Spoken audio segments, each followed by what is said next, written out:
எங்களோட அவளும் நானும் சேனலுடைய first dating vlog Chennai balloon ஷோலேருந்து நாங்கள் ஸ்டார்ட் பண்ணுறோம். நாங்கள் ஷோக்கு விசிட் பண்ண டேட் January 11, 2025. ஒன்ஸ் ஸ்பாட்டுக்கு ரீச் ஆனதும் காரை ஒரு பெரிய கிரவுண்டில் வந்து பார்க்கிங்கில் போட்டு அங்கேருந்து ஒரு 1-2 கிலோமீட்டர் வந்து நடந்தே வந்துட்டு டிக்கெட் வாங்கிட்டு என்ட்ரன்ஸில் வந்து என்டர் ஆனோம். என்ட்ரன்ஸில் நிறைய குட்டி குட்டி ஸ்டால் போட்டுருந்தாலுமே வந்து க்ரௌட் ரொம்ப இருந்தனால நம்ம வந்து எந்த ஒரு ஸ்டாலுமே வந்து ஒழுங்காக வந்து எக்ஸ்ப்ளோர் பண்ண முடியலை. ஒரு வழியாக அந்த பிளேஸ்லேருந்து நம்ம மூவ் ஆனாலே போதும்னு சொல்லி கொஞ்சம் கொஞ்சமாக ஸ்பீடாக மூவ் ஆகிட்டு நம்ம நெக்ஸ்ட்டு வந்து கிரவுண்டில் வந்து ரீச் ஆகிட்டோம்.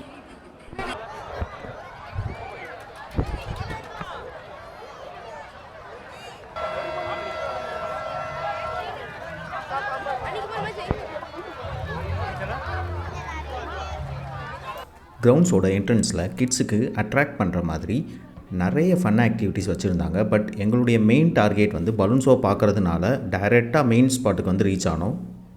க்ரௌட் கொஞ்சம் கொஞ்சமாக இன்க்ரீஸ் ஆகிட்டே இருந்தாங்க. நாங்கள் ரொம்ப ஆர்வத்தில் ஃபஸ்ட் ரோலே ஒரு நல்ல சீட்டை பிரித்து உட்காந்துக்கிட்டோம்.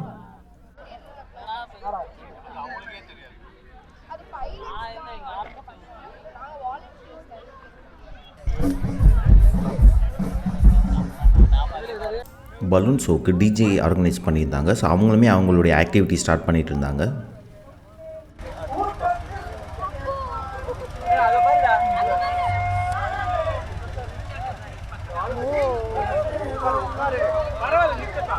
எல்லாம் வந்துருச்சு பெருசா.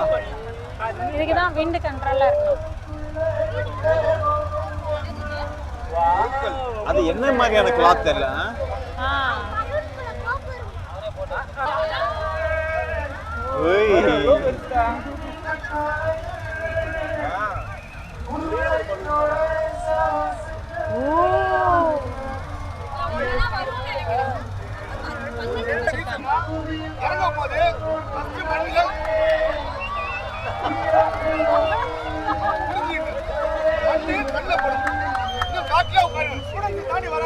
க்ரௌடை கண்ட்ரோல் பண்ணுறதுக்காக இந்த அண்ணாவும் யாருமே முன்னாடி வராதிங்க, பலூன் வந்து மேலேருந்து கீழே இறங்கும்போது நிறைய டஸ்ட் வரும், கண்ணில் வந்து தூசி படும்னு சொல்லி எல்லாரையும் கண்ட்ரோல் பண்ணிகிட்டு இருந்தார்.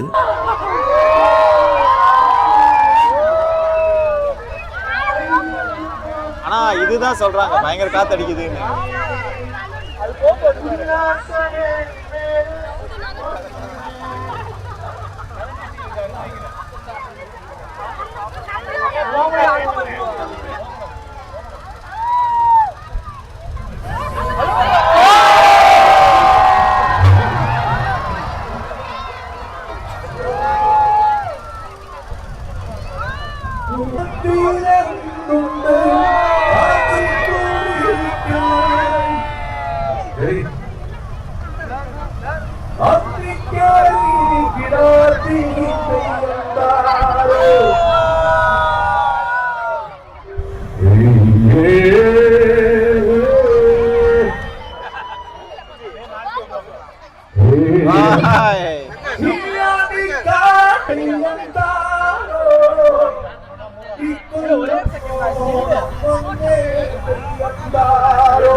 இவ்வளோ நேரம் ட்ரை பண்ணியும் விண்ட் ஸ்டேபிள் இல்லாதனால அவங்க பலூனை ஸ்டார்ட் பண்ண முடியலன்னு சொல்லி அனௌன்ஸ் பண்ணிவிட்டு எங்களை எல்லாரையும் வெயிட் பண்ண சொல்லிட்டு இருந்தாங்க.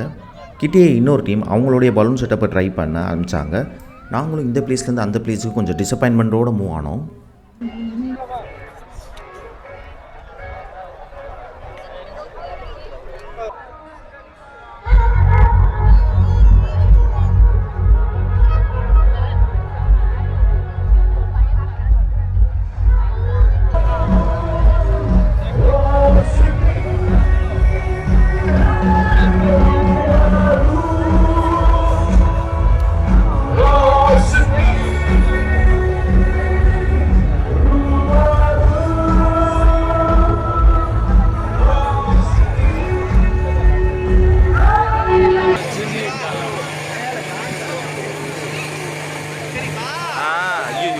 நேரத்துக்கு இவ்வளோ ஸ்பீடாக காத்தடிக்குதே. அன்றைக்கி அந்த டீம் எவ்வளோ ட்ரை பண்ணியும் விண்ட் ஸ்டேபிளாக இல்லாதனால பலூன் ஷோ கால்ட் ஆஃப்னு அனௌன்ஸ் பண்ணிட்டாங்க. நாங்களும் நெக்ஸ்ட்டு என்ன செய்ய போகிறோன்னு தெரியாமல் கல்யாணமே நடக்காத ஒரு மண்டபத்துக்கு வந்து மொய் வச்சுக்கிட்டு சாப்பிடாம போனால் எப்படி ஃபீலிங்காக இருக்குமோ அதே ஃபீலிங்கோட என்ன செய்ய போகிறோன்னு சொல்லி முழிச்சுக்கிட்டு இருந்தோம். அவங்களும் க்ரௌட் நிறைய சேர்ந்துட்டாங்க. அவங்க டிசப்பாயின்மெண்ட்டோடு போகக்கூடாதுன்னு சொல்லி ஃபயர் எக்ஸ்டிங்ஷன் வச்சுக்கிட்டு இல்லைனா சின்ன சின்ன பலூன் வச்சுக்கிட்டு வந்து என்டர்டெயின் பண்ணிகிட்டு இருந்தாங்க. நாங்களும் கடைசியாக அங்கேருந்து டிஜே ஷோவை பார்த்துக்கிட்டு ஸ்நாக்ஸ் சாப்பிட்டுக்கிட்டே செம்ம டிசப்பாயின்மெண்ட்டோட வீட்டுக்கு கிளம்பிட்டோம்.